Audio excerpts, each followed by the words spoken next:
여러분 안녕하셨습니까? 양영태 TV의 양영태입니다. 오늘은 2021년 5월 12일 수요일입니다. 이 송명기 대표가 간담회를 여태까지는 뭐 통합적으로 이렇게 얘기하는데 간담회를 열었는데 송명길이 아주 고육책으로 머리를 좀 굴리는 것 같습니다. 머리를 아주 굴리고 세차게 머리를 쓰는 것 같습니다. 초선 간담회를 처음에 열어가지고 착 했다가 7일 만에 이제 재선 간담회 이렇게 얘기하고 있습니다.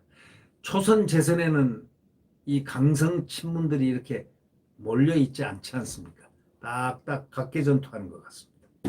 그리고 초선 재선하면 강성 친문들이 부분이 있으니까 말이죠. 문파 힘 빼기 각계전투에 나서지 않았나 하는 그런 기류도 없잖아 있습니다. 문파 힘 빼기.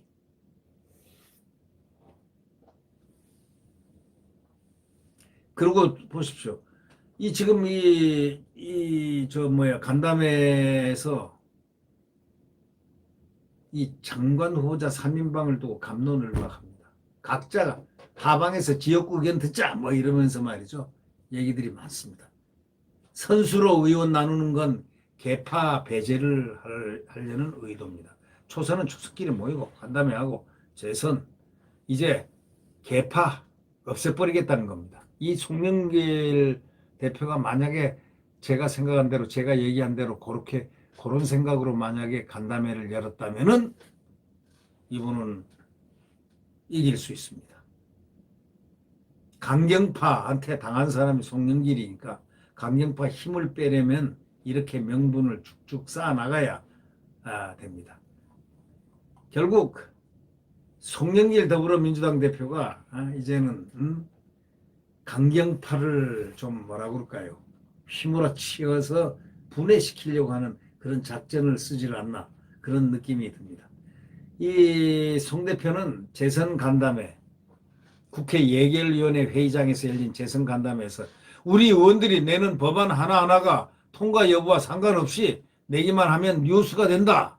집권당이기 때문이다. 이러면서 법안도 국민 지지를 받을 수 있도록 좀 숙성도를 높여 세밀하게 챙겨야 하지 않겠냐. 여태까지는 법안 내보내면 통과, 내면 통과, 내면 통과. 다 법사위원장 통과하는 윤호중이가 있지 않냐. 걱정할 게 뭐 있냐. 거기서 다 할 텐데. 바로 그것입니다. 그러면서 민주당은 재보궐선거의 패배를 어떻게 진단하느냐에 따라서 이후의 대응 방안과 생각의 차이가 있을 것이라고 전제한 송 대표. 합의를 충분히 할 수 있도록 좀 더 많은 경청의 시간을 갖고 여론조사하고 전략회의를 통해서 정확한 데이터 분석으로 국민이 바라는 방향으로 민주당이 이제 나아갈 수 있도록 하자. 그러면 좋겠다. 이 완전히 지금 문재인 대통령하고 사고가 완전히 다르게 이제 표현하기 시작했습니다. 여태까지는 네, 알겠습니다. 대통령 각하. 이런 식이었다면 지금 시간은 우리의 시간이다. 지금은 우리의 시간이야. 이 얘기를 선포하는 것 같은 그런 모습입니다. 비공개로 전환한 간담회에서는 최근 논란이 된 이매수, 노영욱, 박준영 장관 후보자 임명 문제하고 법사위원장 양보 문제, 대통령 선거 경선 연기론 등 다양한 주제의 대화가 오갔습니다. 제가 아까도 말씀드렸지만 기동민 의원은 이제 법사위원장 돌려줘야 돼. 야당한테. 야당 거 뺏었잖아. 양보가 아니죠. 이거는 뺏은 거죠. 강탈한 거죠. 네. 그리고 7명 상임위원장 한다고 자기네들하고 합의를 했잖냐고. 그래놓고 다 가져버렸죠. 독식해버렸죠. 이해찬식 독식. 이해찬 이인영식 독식. 이해찬을 한번 생각해 보십시오. 통일부 장관하는 이인영을 한번 생각해 보십시오. 그들이 어떻게 했나를. 결국 그리고 김태년 원내대표 한번 생각을 해보십시오. 그래가지고 결국은 상임위원장도 다 뺏어버리고 야당의 법사위원장까지 자기들이 옛날에 민주당이 주장해서 야당에는 법사위원장 줘야 된다 해가지고 합의해가지고 자기들이 쭉 법사위원장에 야당할 때는 에? 차지하던 것을 갖다 이제 자기들이 여당 되자마자 야당 것도 뺏어버렸어요. 이거는 탈취고 갈취죠. 한마디로 국산말로 하면 말이죠. 에? 도둑질이 한 거죠. 도둑질. 도둑질한 거죠. 야당의 법사위원장 자리를 도둑질해버리고 또 자기들이 합의를 해놓고 7자리 인원 배분한 7자리 상임위원장직도 도둑질해버리고 독식을 했어요. 말이 독식이지. 그게 말이 됩니까? 이제 그 문제까지도 나왔다는 겁니다. 대통령 선거 경선 연기론도 나오고 다양한 주제의 대화가 오고 간 것으로 전해졌습니다. 근데 이 자리에서 기동민 의원은 그랬다는 거 아닙니다. 법사위원장 그거 야당에 돌려줘. 그거 양보해. 그거 상임위원장 7석도 다 돌려주고 원래 약속한 거 아니냐. 그리고 인원수대로 그렇게 해야 되는 거 아니냐. 이렇게 이제 나오기 시작하는 겁니다. 특히 장관 3인의 거치 두고도요. 갑론을박이 막 일어났습니다. 여러 의원들이 의견을 냈고 그 의견을 지도부가 잘 수렴해달라는 의견이 나왔다. 어떤 민주당 의원은 그렇게 했습니다. 어기구라는 민주당 의원. 의견이 갈려서 방향을 확정적으로 말씀드릴 수는 없다. 이렇게 전했습니다. 그 안에는 또 강성 친문들이 많았을 테니까 말이죠. 대선 경선 연기론과 관련해서도 의견이 분분했다.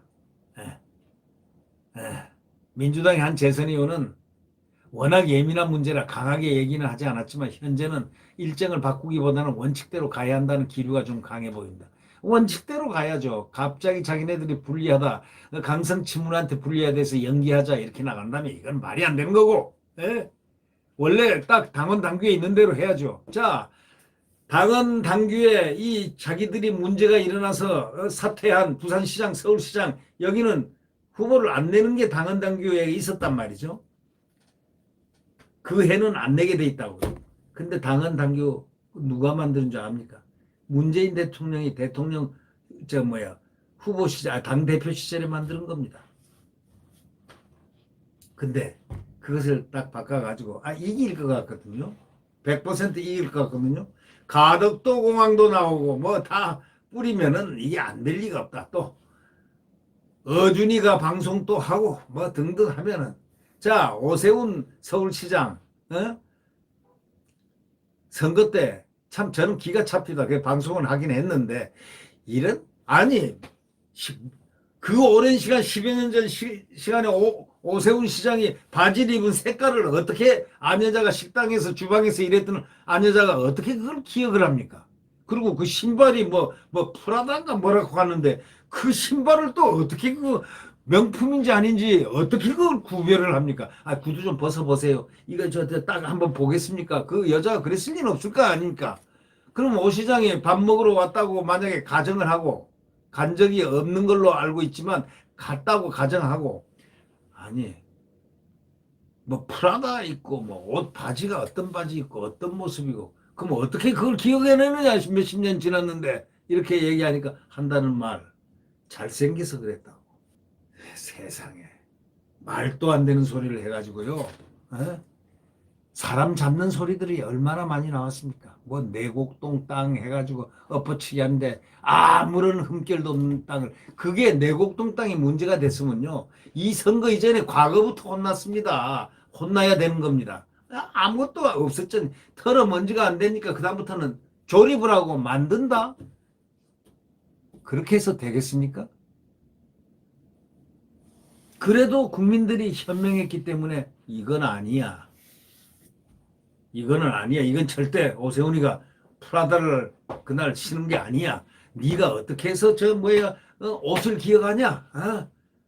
국민들 생각엔 그거 아닙니까? 네가 어떻게 해서 뭐 머리에 천재냐? 무슨 기억력에 무슨 기억통을 달고 있냐? 어떻게 해서 그 10여 년 전에 그 손님들의 말이야. 옷까지 기억하고 구두까지 기억하고 무슨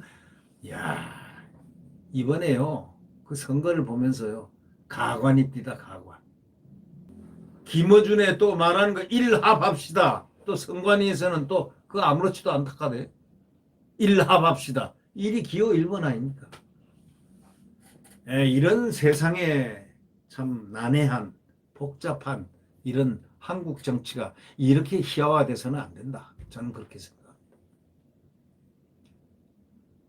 이 나중에 송 대표가요 하방에서 내려가 지역구의 의견을 좀 채보자, 보고서를 제출하자 이렇게 얘기를 했다는 겁니다. 이 하방이란 건 중국에서 당원이나 공무원들을 관료화를 방지하기 위해서 일정 기간 농촌이나 공장에 보내서 노동에 종사하게 하는 그런 소위의 운동이라는 겁니다. 그러니까 지역구 내려가서 함께 해서 그 여론을 수렴해서 가지고 와라 이런 뜻 아니겠습니까? 이 선수로 의원들을 지금 나누어서 간담회를 하고 있거든요. 이건 의견 수렴 형식을 갖추면서도 계파 논리를 완전히 빠개겠다는 겁니다. 계파라는 그게 뭉치면 더 강해지는 특성이 있기 때문에 처음부터 선수를 아예 싹 나눠가지고 응집력을 약화시켜가지고 전체를 수렴한다. 좋은 방법 선택한 것 같습니다. 네. 네. 이제 민주당도 분해가 일어납니다. 분해. 화학 분해. 케미가 이제 청와대 케미하고 달라지고 있는 그런 기류가 보인다 이겁니다. 네. 그런 랍보가 형성이 된다. 다시 말하자면 청와대하고는 분리해야 된다는 그런 랍보가 형성이 된다. 의원들 간에 된다면 괜찮죠. 네. 네, 하여튼 역사는 언젠가는 권력은 깨어지게 돼 있습니다. 권력이란 건 언제라도 깨지게 돼 있다고. 루이 16세가 사람을 많이 죽이고 길로틴에 많이 보냈지만 결국 지도 길로틴에 끽 했지 않습니까? 역사가 그렇게 말해줍니다. 절대 권력도 그렇습니다. 절대 권력은 철저하게 절대적으로 망한다는 그런 이야기가 있습니다. 그래서 이 권력은 항상 한시적이고 내 주머니 안에 왔다가 돌려줘야 되는 그것. 바로 그런 권력에 대한 인식이 분명해야 된다. 그리고 그것은 바로 뭐냐? 헌법이 있다. 헌법을 나는 잘 지켜야 되겠다. 바로 그것입니다. 자유민주주의 헌법. 남의 권리, 국민이 남이라고 생각하는 그 남의 권리를, 타인의 권리를 존중해야 된다는 것. 네. 그 원론적인 초등학교 1학년생들이 배우는 그 남의 권리, 남의 인격권, 남의 모든 것을 위해준다. 그런 생각이 바로 헌법입니다. 네. 여러분, 이제 정권 교체를 반드시 해야 됩니다. 정권 교체. 그러기 위해서는 야권 단일화입니다. 한 사람이 대통령 후보가 될 수가 없습니다. 여러 사람이 해서 경선을 해가지고 나중에 한 사람을 만들어내는 것. 그걸 야권 단일화라고 그러죠. 국민들이 또 당원들이 합쳐서 만들어내는 바로 야권 단일화. 꼭 한 사람 만들어서 대통령을 만들어서 정권 교체를 이룩하지 않으면 이 나라는 아주 위기에 빠집니다. 틀림없이 저쪽에서는 이렇게 할 겁니다. 야권을 분열시키는 것이 제1의 전략전술이자 마지막에 전략전술일 것입니다. 거기에 넘어가면 안 됩니다. 단일화 가장 중요합니다. 네, 내일 태양은 다시 떠오릅니다. 대한민국의 태양은, 자유민주주의의 태양은 다시 떠오릅니다. 오늘 모기가 굉장히 많습니다. 갑자기 날씨가 따뜻해서인지 모기가 갑자기 많이 몸에 달라붙습니다. 이런 계절 조심하십시오. 코로나도 조심하시고 이런 모기라든가 이런 계절의 병에 또 건강하실 수 있도록 운동 많이 하시고, 네, 물도 많이 드시고, 네, 잘 주무시고 활력 있게 살아나가시기 바랍니다. 안녕히 계십시오.